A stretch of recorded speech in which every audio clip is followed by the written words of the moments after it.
So now I'm going to switch to the positive end. And I'll talk about JIm, and the question is, do we need a new terminology? Do we need a new way of talking about people who are really high on the positive end of some of these? And it turns out there's a movement toward focusing on positive aspects of people's functioning. So positive psychology, I'll show you a brief film clip shortly, is a movement that began in the year 2000. And the idea is that psychologists and psychiatry have focused almost exclusively on mental illness and how to repair mental illness. And that what we've neglected is personal strength, personal virtues, and that we should reorient and perhaps try to cultivate those rather than just stamping out mental illness.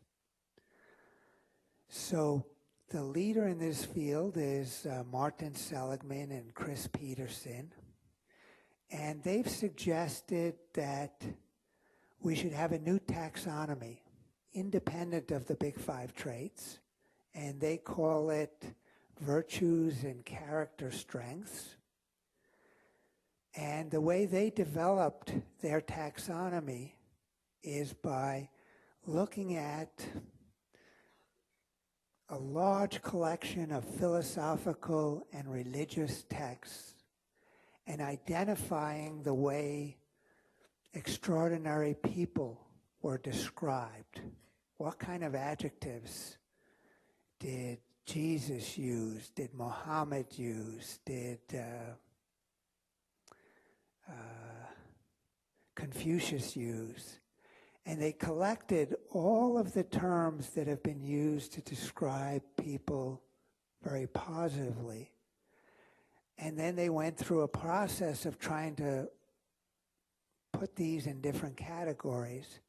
And they ended up with a system where there's 6 main virtues, and then there's 24 character strengths. I will not ask you to name all of these. It's complex. It's impossible to differentiate.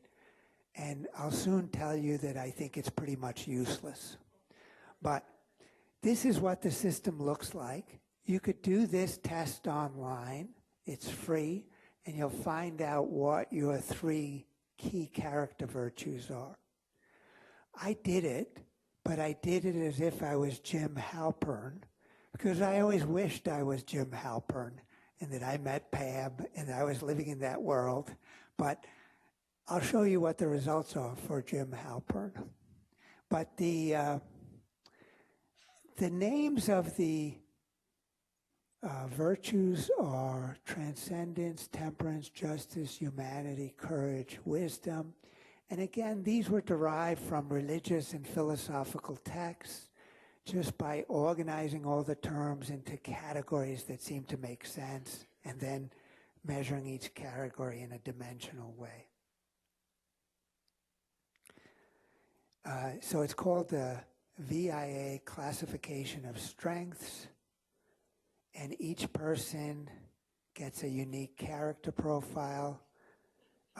It's free to find out your 3 top virtues, but if you want an in-depth analysis, it costs $50. If you want a really thorough, helpful analysis, it costs like $150. So it's a little bit like the Briggs survey. But I'm going to show you kind of a background thing. I hope this works.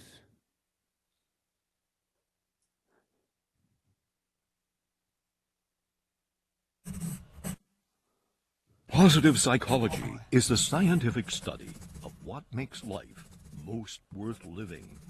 It is a science, and science requires testing theories against evidence. It is not a sequel to The Secret, and should not be confused with untested self-help, fly-by-night motivational speakers, or New Age philosophy. Much of psychology has been concerned with answering the question, what is wrong with you? It has sought to make individuals less miserable, to treat pathology and mental illness. The goal of the positive psychology movement is to make normal life more fulfilling. It asks the question, what is right with you?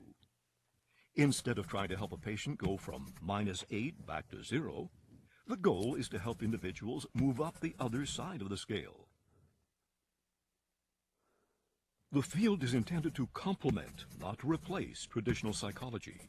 It does not seek to deny the importance of studying how things go wrong, but it does assert that strength is as important as weakness, and that it is just as important to build on the best things in life as to repair the worst. Positive psychology is concerned with increasing well-being. Is well-being the same thing as happiness? Not exactly. Martin Seligman, co-founder of the positive psychology movement, describes well-being as being made up of 5 pillars: positive emotion, engagement, relationships, meaning, and accomplishment. Branches of exploration in positive psychology. The term flow was coined by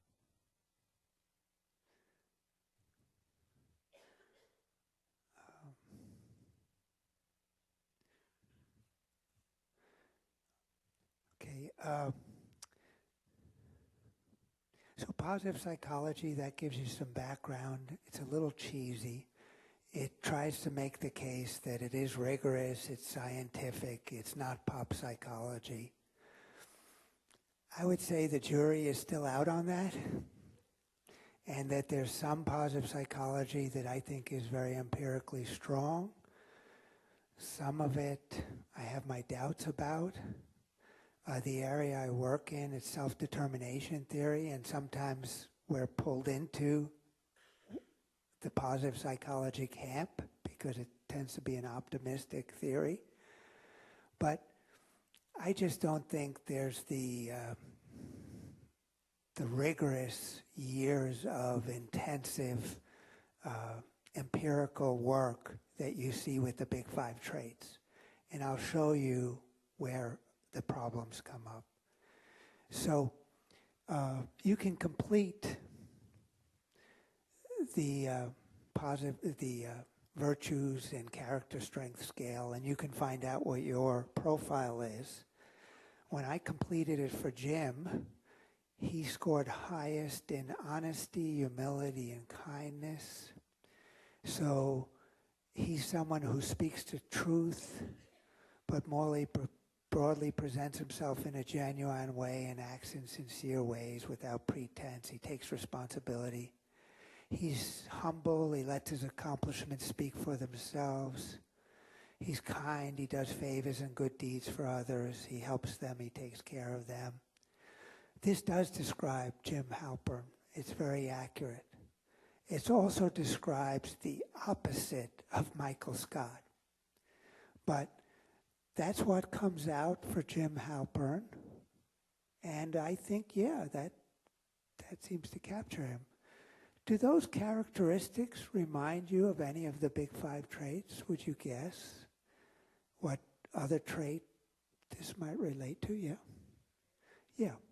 So there's 2 problems with this new positive psychology inventory of personal traits, positive traits. One is when they do a factor analysis of the 240 items, sometimes they get 5 factors, sometimes they get 3 factors, sometimes they get 7 factors.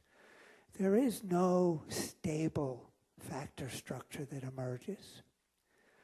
And rather than starting with natural languages and doing a lexical analysis and then a factor analysis, they started with philosophical and religious descriptions. And I'm not sure that's as strong of a basis to start with. So the structure of this 24 category system seems questionable. The other problem is that if you give the big 5 traits, and if you give this system, you'll find that honesty, humility, and kindness correlate above 0.80 with your score on agreeableness. So if you took, I actually score like at the 92nd percentile on agreeableness. I think the last time I took it. Sometimes it's not that high. But so you could take the Big Five inventory and find out, okay, you're at the 90th percentile. But you could do this, and you could find out that you're honest, humble, kind. You could read all of these wonderful descriptions. If you pay $50, you could find out even more wonderful descriptions. So it's very much like the Myers-Briggs, that if you do this, you're going to hear some wonderful things about yourself.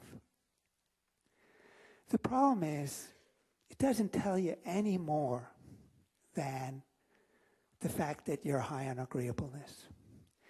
And if you do a study where you try to predict some behavior that should relate to honesty, humility, and kindness, let's say you observe someone's interactions, daily interactions, and you get the other people to report how attuned and reciprocal and thoughtful, and you have some good index of like wonderful social behavior. If you measure these things, you can predict that.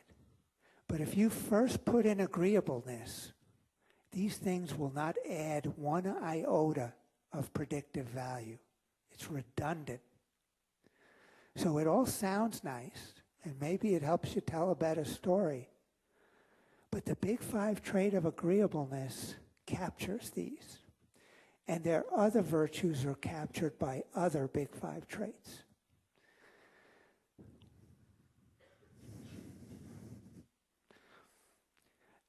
So, can a Big Five system handle highly distinctive personalities? And how would the Big Five relate to personality disorders and character virtues? With character virtues, what I'll tell you is I think the Big Five traits so far seem to capture everything the character virtues are intended to. And that if you want to describe someone, like if I was Pam, and if I just came back from the party where Jim had amazed me by saving the party, by acting kindly and generously toward Michael, I could tell my mom, you know, I've fallen in love with Jim because he's so agreeable. And she says, you mean he agrees with everyone? And I say, no, let me explain what I mean by agreeable. That the trait is about humanity, kindness, empathy. But most likely, what you would do if you were talking to your mom is you'd say, he's just the nicest person, and let me tell you a story about what he did. And then you'd explain the circumstances of the party and how he acted, and your mom would be convinced, yeah, this is the guy. You should sign him up and get married as soon as you can. You don't need that complex character virtue and value system. All you need is high agreeableness and then some examples and some stories. I'll say more about the stories because level 3 is about personal narrative and stories. But so on the positive end, I think the Big Five does what we need it to do. On the negative end, I'm kind of convinced that for diagnosing personality disorders, we will be moving away from a categorical system. That's a terrible system. Personality is too abstract, it's too tricky, it's not an either-or categorical kind of thing. We want to go to a dimensional system. And my hunch is that the new personality disorder inventory is going to be useful. And already there's some evidence it's useful. And I think it's likely to be more clinically useful because there's certain dimensions that actually are relevant to a couple different disorders. And rather than being preoccupied with what the disorder is, we can begin to focus on the dimension and understanding what that relates to and how that could be treated. In conclusion, with Michael Scott and JIm, I would say JIm is, he's really high in agreeableness, but there's a lot more to him that would make you be drawn to him. But some of that has to do with level 2 and level 3 things that we'll discuss later in the class. Level 2 and level 3 are more individuating, they're more specific, they're more authentic to who you are, and we will get to that. Michael Scott, I think, is a narcissist. The debate with him is whether he reaches a clinical level and that he's an actual personality disorder, or whether he's subclinical. I will do a class on subclinical narcissism in about 2 weeks. That's the class where I focus on Justin Bieber, but I use other examples well. And that class is mostly about self-esteem, self-aggrandizement, and self-criticism. So it's a more general class about how we view ourselves. Next class, I'll be talking about traits and how much we vary across situations and how to understand and explain that kind of variation. Okay, I'll stop there, and if you have any questions, you can come down and ask.